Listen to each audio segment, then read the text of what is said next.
Hello and a very warm welcome back to the channel. An intriguing week for car news, from buyers boycotting new car purchases to Toyota's public criticism of some of the EV policies. Here's everything you need to know to get fully up to speed. So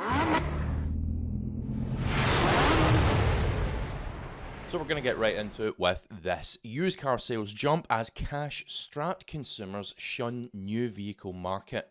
The number of used car transactions rose by 4.3% from July to September compared to a year ago, to reach 1.96 million, according to the SMMT. Of these, a record 53,423 were electric vehicles, EVs, an increase of 57%, or about 19,000. However, EVs still only made up 2.7% of the market, so although you've got this massive percentage increase, it's still a fraction of the market which EVs account for, with more traditional petrol and diesel cars still accounting for 91.7% combined. Hybrids made up the rest of the market.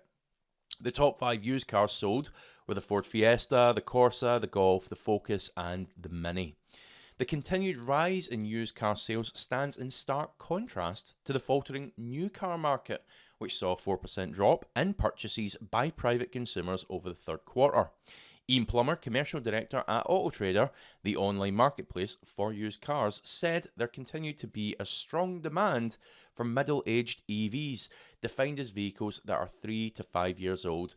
Many have now reached price parity with their petrol or diesel equivalents. And I did find this particularly interesting. This graph here, it really visualises just how much an electric car is depreciating, even still, compared to a petrol or diesel. That first initial decline, massive. You can understand why people aren't looking to take these on privately. Maybe through a lease deal or fleet purchase. Okay, it can be cushioned somewhat, but if you're a private individual, you've taken one of these on, you're going to take that hit up front? I don't think so. So why aren't the public buying new cars? Well, it's simple really. Manufacturers are bound by the government to sell a certain amount of electric vehicles or face massive fines, which means that's where their focus is currently. Some dealerships have even gone to the lengths of rationing petrol and diesel cars simply in a bid to try and sell more EVs.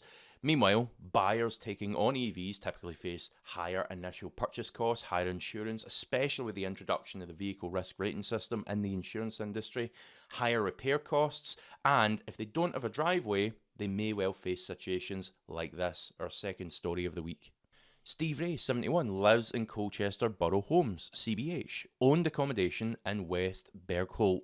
He's a mobility driver on behalf of his son-in-law, who is an ex-services man, is blind as well as deaf, and has been diagnosed with a form of dementia.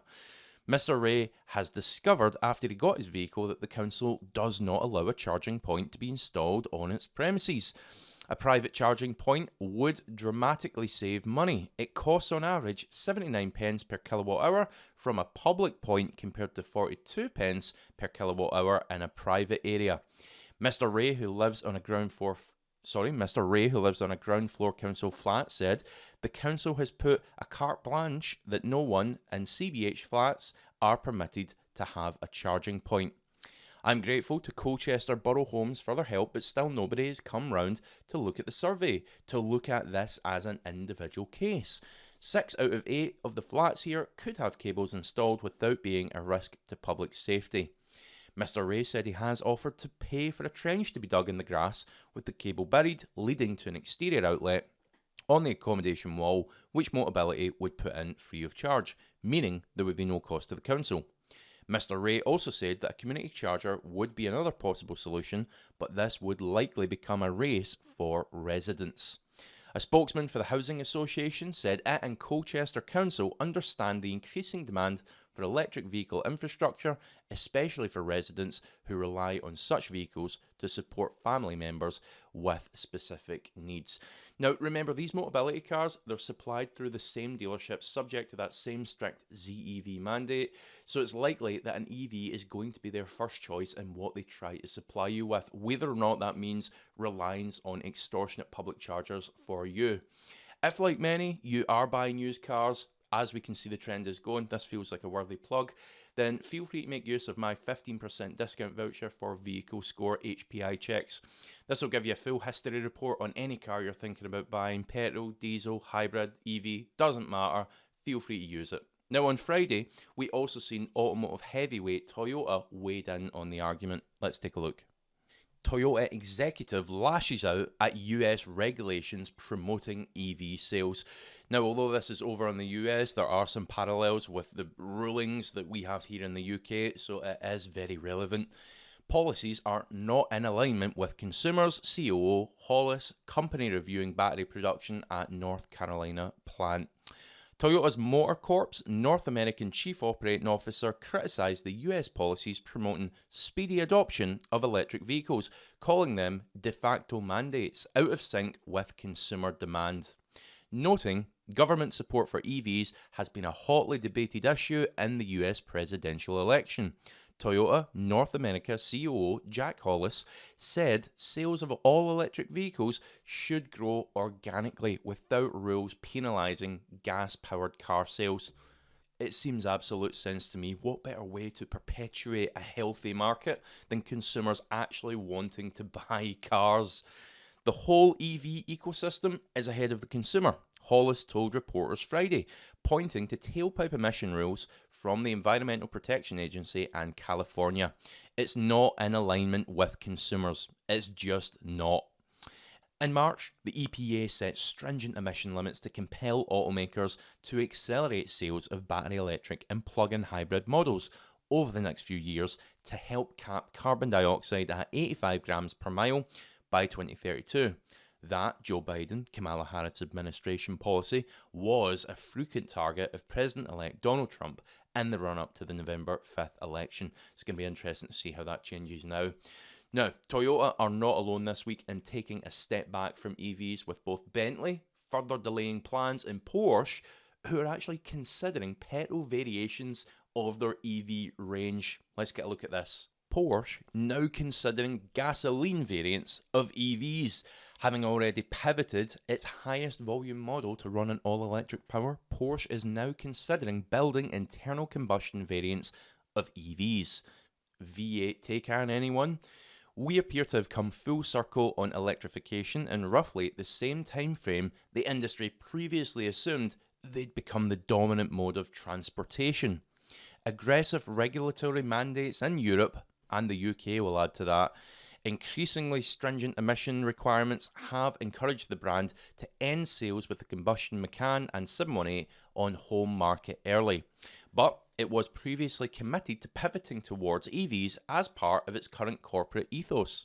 Porsche already builds an all-electric version of the Macan, and the brand has the Taycan EV, not to mention a slew of hybridized models, with an electrified version of the 718 soon to follow. However, the business has noticed that plug-in vehicles aren't seeing the same kind of demand as vehicles that continue to rely on gasoline. This came up during the Q3 call for investors, with leadership hinting that one future strategy could be to build combustion variants of electric models.